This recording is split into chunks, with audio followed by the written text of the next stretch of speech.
এই ভোরে সবাই যখন ঘুমোচ্ছে তখন গোপাল মাঠে লাঙল চালাচ্ছে। গরু টেনে নিয়ে যাচ্ছে লাঙল, আর তার কপালে ঘাম ঝরছে। পরিশ্রম ছাড়া ভাগ্য বদলাবে না।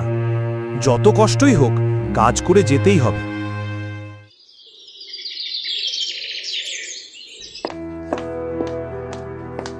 গোপাল, এত ভোরে উঠেছ, একটু বিশ্রাম নাও না।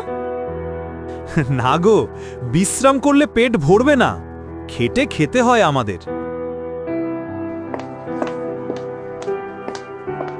আহা গোপাল, সারাদিন মাটি ঘুরে কি পাবে?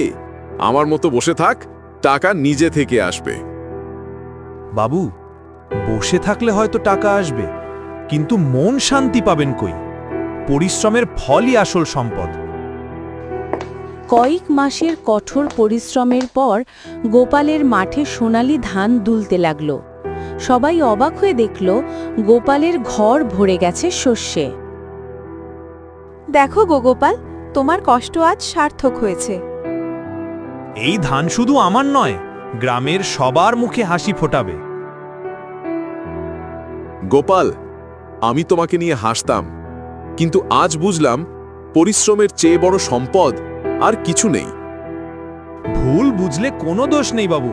আসো, এবার থেকে সবাই মিলে পরিশ্রম করি। এইভাবে গ্রামের সবাই বুঝল যে যত পরিশ্রম করে সে ততই সুখ পায়।